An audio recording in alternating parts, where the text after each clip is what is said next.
Hello everyone, welcome to another success story from Universal Institute Kottakkal. ഇന്ന് എൻ്റെ കൂടെ ഉള്ളത് മുഹമ്മദ് ഇഷാൻ. ഇഷാൻ JEE മെയിൻസിൻ്റെ പെർസെൻറ്റേൽ 99.57. അതിനുശേഷം കീമിലെ റിസൾട്ട് 99.85. സോ കീം JEE പോലെയുള്ള എൻട്രൻസ് എക്സാമുകളിൽ മികച്ച പെർസെൻറ്റേൽ വാങ്ങിയിട്ടുള്ള ഇഷാനും ഇഷാൻ്റെ മദർ ഹൈറുന്നീസ ടീച്ചറാണ് ഇന്ന് എൻ്റെ കൂടെയുള്ളത്.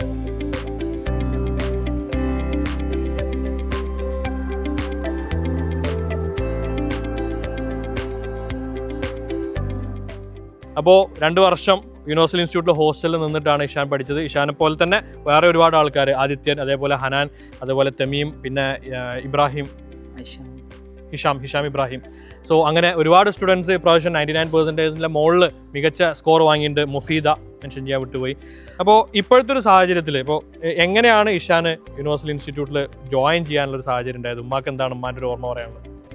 അവൻ്റെ ഉപ്പ ഇവൻ 10th ആയ സമയം മുതൽ തന്നെ അവരുടെ ബാക്ക്ഗ്രൗണ്ട് ഒരു എഞ്ചിനീയറിംഗ് ബാക്ക്ഗ്രൗണ്ട് ആണ്. അതുകൊണ്ട് തന്നെ ഇവൻ 10th ആയ സമയത്ത് സൈലം, ഡോപ്പ, ഇങ്ങനെ യൂണിവേഴ്സൽ കുറെ എല്ലാ ഇൻസ്റ്റിറ്റ്യൂട്ടിന്റെ എക്സാം എഴുതിയിട്ടുണ്ടായിരുന്നു.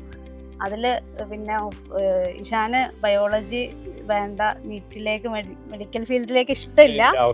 അതുകൊണ്ട് തന്നെ ഡോപ്പ പിന്നെ വേണ്ടാന്ന് വെച്ചിട്ട് യൂണിവേഴ്സലിന്റെ ഫസ്റ്റ് സ്റ്റാലൻ സെർച്ച് എഴുതിയപ്പോ ഫസ്റ്റ് 50 വന്ന് 44th റാങ്ക്.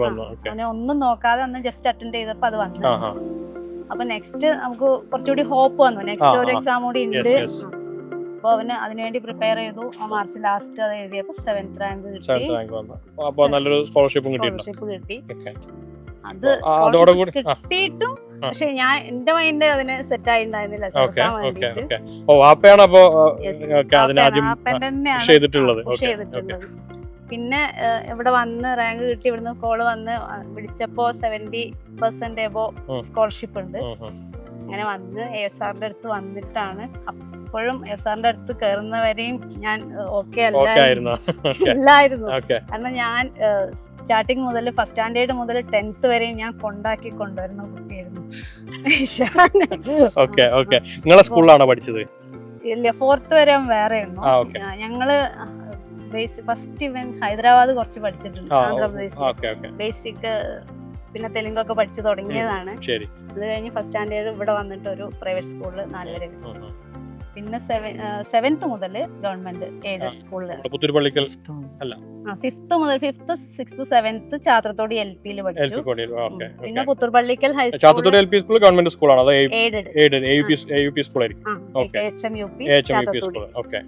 അതിനുശേഷം അവിടെ നിന്ന് പിന്നെ പുത്തൂർപള്ളിക്കൽ, അതും എയ്ഡഡ് സ്കൂളാണ്. എയ്ഡഡ് സ്കൂളിലാണ് ഒരു UP ഹൈസ്കൂളൊക്കെ പഠിച്ചിട്ടുള്ളത്. ഞാൻ അവന്റെ ഉപ്പ വർക്ക് ചെയ്യണത് ആന്ധ്രാപ്രദേശിലാണ്. അപ്പൊ അവിടെ പൊതുവെ ഗവൺമെന്റ് സ്കൂളുകൾക്ക് അത്രയും തന്നെ പോപ്പുലാരിറ്റി ഇല്ലാത്തതുകൊണ്ട് ആ സമയത്തൊക്കെ ഇവിടെ പ്രൈവറ്റില് ചേർത്താ മതി എന്ന് പറഞ്ഞിട്ടുണ്ടായിരുന്നു. പക്ഷെ ഞാൻ ഗവൺമെന്റ് സ്കൂളിൽ വർക്ക് ചെയ്യുമ്പോ അതെനിക്ക് അത്രയും ആക്സെപ്റ്റ് ചെയ്യാൻ പ്രയാസം ഉണ്ടായിരുന്നു. ഞാൻ പറഞ്ഞ എന്തുകൊണ്ട് പറ്റൂല, അവിടെ പഠിച്ചാൽ മതി. അങ്ങനെയാണ് ആക്കിയത്. ചെറിയ ആള് ഫസ്റ്റ് സ്റ്റാൻഡേർഡ്, സെക്കൻഡ് സ്റ്റാൻഡേർഡ് മുതൽ എന്റെ കൂടെ, 2 പേരെയും എന്റെ സ്കൂളിൽ തന്നെ പഠിച്ചു. അങ്ങനെ 7th വരെ ഞാൻ കൊണ്ടുവന്ന്.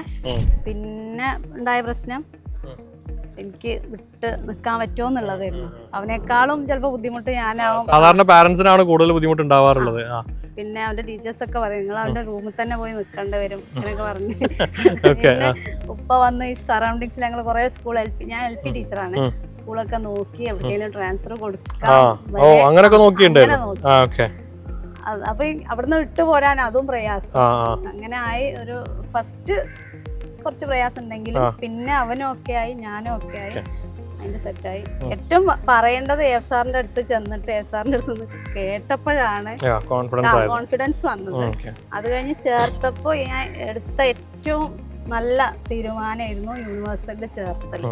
അത് ഞാൻ ഇപ്പൊ ആര് ചോദിച്ചാലും എവിടെ നിന്ന് കണ്ടാലും ആര് പറഞ്ഞു എക്സാമിന് പോകുമ്പോ ഒക്കെ എവിടെയാ പഠിക്കണേ യൂണിവേഴ്സിറ്റിയിലാന്ന് പറയുമ്പോ ഞാൻ അഭിമാനത്തോടെ പറയുന്നുണ്ട്. ഞാൻ സാറ്റിസ്ഫൈഡ് ആണ്. ഇറങ്ങി പോകുമ്പോ സന്തോഷത്തോടെയാണ് പോകുന്നത്.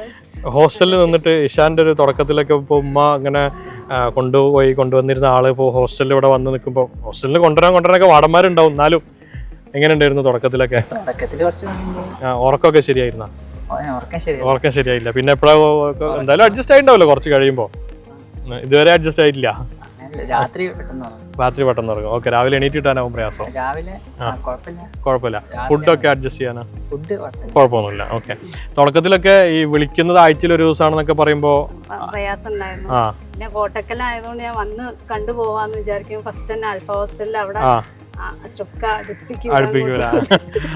അതായത് ഈ ഒരു വിഷയം എന്താന്ന് വെച്ചാൽ നമുക്ക് എൻ്റെ ഒരു പോയിന്റ് പറയാനുള്ളത്, ഒരു സമയത്ത് അല്ലെങ്കിൽ മറ്റൊരു സമയത്ത് ഇപ്പം മേ ബി ഇപ്പം നിങ്ങൾ ലെറ്റ്സ് നമ്മൾ ഹോസ്റ്റലൊന്നും നിന്നില്ല, സ്റ്റിൽ ഇഷാൻ നല്ല റാങ്ക് വാങ്ങും, നല്ല കോളേജിലോടും ആ പോണ സമയത്ത് എന്തായാലും പോകേണ്ടി വരുമല്ലോ.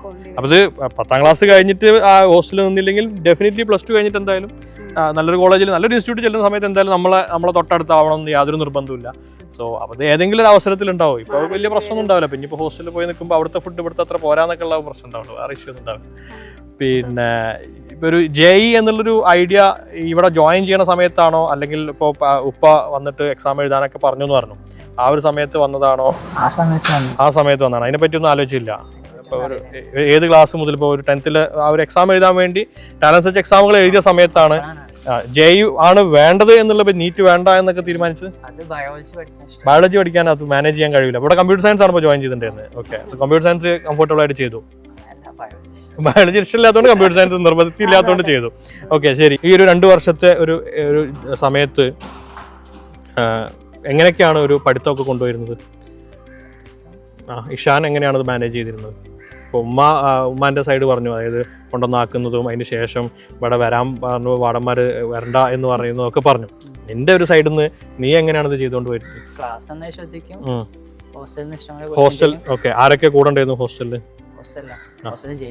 ജയിക്കാരെല്ലാരും നിങ്ങൾ ആ ഗ്യാങ് ആരൊക്കെ ഗ്യാങ്ങിൽ പറയാനുള്ളത്? ഇഷാം, തമീം ഉണ്ട്. ഓക്കെ, എല്ലാവരും ഒരു ഗ്യാങ് തന്നെയാണുള്ളത്. ഓക്കെ, ഒന്നിച്ച് തന്നെയാണ് ചെയ്തുകൊണ്ടിരുന്നത്. ഓക്കെ, പിന്നെ ക്വസ്റ്റ്യൻസ് ചെയ്യും. ഇതന്നെ, വേറെ പ്രത്യേകിച്ച് അഡീഷണൽ സംഭവങ്ങൾ, സ്വന്തമായ വെറൈറ്റികളൊന്നുമില്ല.